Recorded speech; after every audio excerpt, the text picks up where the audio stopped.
Big pass நேயர்களுக்கு வணக்கம். பார்வதி அசிங்கமா திட்டிருவேன். அவெல்லாம் ஒரு ஆள்னு அவ கூட சேர்ந்து சுத்திட்டு இருக்கியா அப்படின்ற மாதிரி அரோரா கோவப்படுறாங்க. அரோரா நீங்க எல்லை மீறி போயிட்டு இருக்கீங்க. பார்வதி பச்சை மண்ணு. எங்க பாரு அக்காவை போய் இப்படி பேசலாமா அப்படின்னு பார்வதி சப்பட்ட கொதிச்சு எழுந்துருவாங்க. இதெல்லாம் தேவையா அப்படின்ற மாதிரி தான். ஏன்னா கடைசியாக இன்னைக்கு எபிசோட் முடியும் போது அரோரா அண்ட் கமருதீன்குள்ள ஒரு டிஸ்கஷன் போயிட்டு இருக்கு. லைக் அரோரா கேட்குறாங்க, அவெல்லாம் ஒரு ஆளுன்னு நீ போய் அவ கூட சேருவேன், ஆனால் நான் அவ கூட இனிமேல்லாம் சேர மாட்டேன். நான் எவ்வளவோ அவட்ட கெஞ்சி பார்த்துட்டேன், அவ கூடலாம் என்னால் கனெக்ட் ஆகவே முடியாது. அந்த பொண்ணுக்கிட்டலாம் அந்த பொண்ணு என்னை எவ்வளோலாம் பேசுச்சு. அதாவது பார்வதி அரோராவை சொன்னாங்க, அவரை பார்த்து லைக் நம்ம திவாகரை பார்த்து ஆபாச குறியீடு காட்டிட்டானாங்க. துஷார் வெளியே போனதுக்கு அரோரா தான் காரணம் அப்படின்னு சொன்னாங்க. அதாவது துஷார் கூட பேசி பேசி அவனை வெளியே அனுப்பி விட்டுட்டாங்களாம். ஆனால் பார்வதி கூட இருந்த கலையரசன் ஆகட்டும், இல்லை பார்வதி கூட இருந்த திவாகர் ஆகட்டும், அவங்க எல்லாரும் வெளியே போயிட்டாங்க. அதுக்கு யாராவது பார்வதி உன்னாலதான் இவங்க 2 பேரும் வெளியே போயிட்டாங்கன்னு சொன்னா எப்படி நீங்க அப்படி சொல்லலாம் அப்படின்னு அவங்கள பிராண்ட் பண்ணி, அவங்கள திட்டி, அவங்கள காயப்படுத்தி, அவங்க பிஆர் டீமுக்கு ஓகே என்னை விக்கல்ஸ் பேசிட்டான், அவனை பற்றி நெகட்டிவான ஆள் போடுங்கடா அப்படின்னு கேமராவில் ரெஜிஸ்டர் பண்ணிடுவாங்க. இந்த மாதிரி வேலையெல்லாம் பண்ணிடுவாங்க. ஸோ தன்னை மட்டும் யாரும் சொல்லிடக்கூடாது. அரோராவை மட்டும் அவங்க எவ்வளோ குத்தணுமோ குத்த முடிஞ்ச அளவுக்கு குத்திட்டாங்க. பட் அதுதான் அரோரா சொல்கிறாங்க, அந்த பொண்ணுக்கிட்ட நான் கனெக்ட் ஆக ட்ரை பண்ணேன், பட் என்னால் முடியல. ஏன்னா துஷார் போன டைமில் அரோரா ரொம்ப ஃபீல் பண்ணி அழுது பார்வதி கிட்ட டிஸ்கஸ் பண்ணிட்டு இருந்தாங்க. என் கூட இருந்த ஒருத்தன் போயிட்டான், அது எனக்கு எந்த அளவுக்கு ஹர்ட் ஆகுது, அவன் வெளியே நான் வெளியே சிரிச்சுக்கிட்டு டான்ஸ் பண்ணி சந்தோஷமாக இருக்கிறதுக்கு காரணம் நான் உள்ளே இங்கே அழுதுட்டு இருந்தா அதை பார்க்குறவங்க வேறு ஏதாவது உங்களுக்குள்ளே ஏதாவது ரிலேஷன்ஷிப் இருந்ததோ அப்படின்னு பேசுகிறதோ, இல்லை அது துஷாருக்கு ஏதாவது ப்ராப்ளம் ஆகிடக்கூடாதான் அப்படின்ற மாதிரி ஒரு மணி நேரம் கத்தி கதறி அவங்க பார்வதி கிட்ட தன்னோட ஃபீலிங்ஸை ஷேர் பண்ணிட்டு இருந்தாங்க. ஆனால் வெளியே வந்த பார்வதி எனக்கு எம்பத்தியே வரல, அவள் அழுகிறத பார்த்தா எனக்கு ஒரு ஃபீலே ஆகலை, அவள் நடிக்கிறா கம்மு அப்படின்னு சொல்லிட்டாங்க. அதை கமருதீன் அரோரா கிட்ட சொல்லிட்டாங்க. ஸோ அரோராக்கு செம்ம டென்ஷன் ஆயிடுச்சு.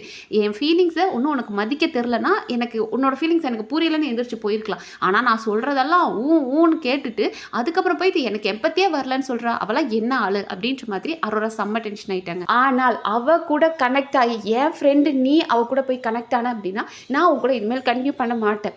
ஏன்னா நான் உங்ககிட்ட ஃப்ரெண்டாக ஒரு விஷயத்த சொல்லுவேன், அப்புறம் நீ அதை போய் அவகிட்ட சொல்லுவேன், அதையே அவள் எனக்கு ஒரு வெப்பனாக யூஸ் பண்ணுவாள். என் கேம் இப்போ சூப்பராக போயிட்டுருக்கு, நான் நல்லா தான் ப்ளே பண்ணிகிட்ருக்கேன், எனக்கு வினோத் இருக்காரு, சபரி, அமத் அப்படின்னு நிறைய ஃப்ரெண்ட்ஸ் இருக்காங்க, நான் என் ஃப்ரெண்ட்ஸ் கூட ட்ராவல் பண்ணிக்கிறேன், நீ அவள் கூட போய் சேர்ந்தா அப்படின்னா வேண்டாம், உனக்கு வெக்கமே இல்லை. உன்னை அவள் எந்த அளவுக்கு பேசியிருக்கா, உன்னையும் சரி ஒரு அப்யூசர் ரேஞ்சுக்கு பேசியிருக்கா, என்னையும் அதாவது அரோராவையும் பேசியிருக்கா. ஸோ இப்படி பேசின ஒருத்தி கூட உன்னால் போய் கனெக்ட் ஆக முடியும், என்னால் முடியாது அப்படின்ட்டாங்க. ஏன்னா நம்ம கமருதீன் கேமே அப்படி தான் இருக்குது. ஒரு வாரம் பார்வதி கூட இருப்பார், அடுத்த வாரம் அரோரா கூட இருப்பார். இவங்க கூட சண்டை போட்டு அவங்க கூட சண்டை போட்டு இவங்க தன்னை என்ன அப்யூசர் என்ன கேவலமாக திட்டினாலும் மறுபடியும் போய் அவர் அங்கே நிற்பார். நைட்டு போய் பிரியாணி ஊட்டுறதுக்கு ட்ரை பண்ணுவார், பீட்சா கொடுக்க ட்ரை பண்ணுவார், இதெல்லாம் பண்ணுவார். ஸோ நீ வேணா வெக்கங்கட்டு போய் அவள் காலில் விழு, நான் வரமாட்டேன் அப்படின்னு சொல்லிட்டாங்க.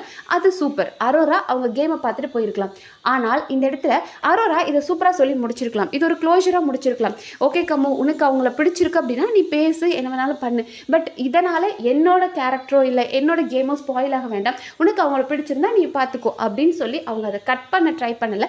பட் அதை விட்டு அவங்க எனக்கு என்னமோ ஒரு மாதிரி லைக் பிளாக்மெயில் பண்ணுற மாதிரி, என்னோட ஃப்ரெண்ட்ஷிப் வேணும் அப்படின்னா நீ அவளை கட் பண்ணு அப்படின்றதுக்காகவே அவள் என்னெல்லாம் பண்ணா, உன்னை எப்படிலாம் பிராண்ட் பண்ணா அப்படிலாம் சொல்லி அவரை பிளாக்மெயில் பண்ணுற மாதிரி, லைக் அவள் உனக்கு வேண்டாண்டா, அவளால் நம்ம ஃப்ரெண்ட்ஷிப் ஸ்பாயில் ஆகும், உன்னை அப்யூசர் அப்படின்ற ஒரு பேர் உனக்கு கொடுத்துருவா அப்படின்ற மாதிரி சொல்கிற மாதிரி தான் தோணிட்டு இருக்கு. பட் புரியல, கமருதீன் 2 நாளாகவே ஓகே அவர் ஒரு வாரமே நைட் அப்படி பேசிட்டு இருந்தாரு. திடீர்னு பார்த்தா பார்வதி கூட உட்காந்துருக்காரு. பார்வதி சொல்கிறாங்க அங்கேருந்து ஒரே நெகட்டிவ் வைப்பாக இருக்குது, நீ போய் அவகிட்டே உட்காந்துக்கோ அப்படின்ட்டு இருந்தாங்க. கமருதீன் ஒரு ஸ்டேபிளான பர்சனே கிடையாது, எங்கேயும் குத்துவார் அங்கேயும் குத்துவார், 2 பக்கமும் உருட்டுன்னு உருட்டிட்டு இருக்காரு. பட் அரோரா அவள் வேண்டான்றதை இன்சஸ்ட் பண்ணிட்டு இருக்காங்க. ஸோ பார்ப்போம். பார்வதி உங்களுக்கு கமருதீன் மேலே ஒரு ஃபீலிங்ஸ் இருக்குது, அந்த ஒரு வைப் உங்களுக்கு பிடிச்சிருக்கு, நீங்கள் அதை என்ஜாய் பண்ணுங்கள். ஆனால் வெளியே உங்கள் சப்போர்ட்டர்ஸ் தான் கொஞ்சம் கதறிக்கிட்டு இருக்காங்க, ஐயோ எங்கள் அக்கா கேமர் ஆச்சே, எங்கள் கேமர் தனியாக விளையாண்டா நல்லா இருக்குமே, இப்படிலாம் ஒரு லவ் ட்ராக் போய் அக்காவோட கேம் ஸ்பாயில் ஆயிருமோ அப்படின்னு ஒரு கவலைப்படுறாங்க.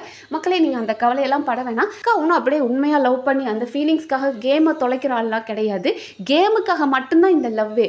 கேமில் ஒரு ஃபிசிக்கல் டாஸ்க்கோ இல்லைனா நம்மளோட குரூப் பெருசாக இருக்கணும், ஒரு நாமினேஷன் பெஸ்ட்டு வேர்ஸ்ட்டு எல்லாம் டிஸ்கஸ் பண்ணுறதுக்கு நமக்கு வேணும், ஒரு அடியாள் மாதிரி நம்ம கூடவே நிற்க நிற்கணும், நமக்கு ஏதாவது ஒரு பிரச்சனைனா குரல் கொடுக்கணும், அதுக்காக மட்டும்தான் அக்கா வச்சுருக்காங்க.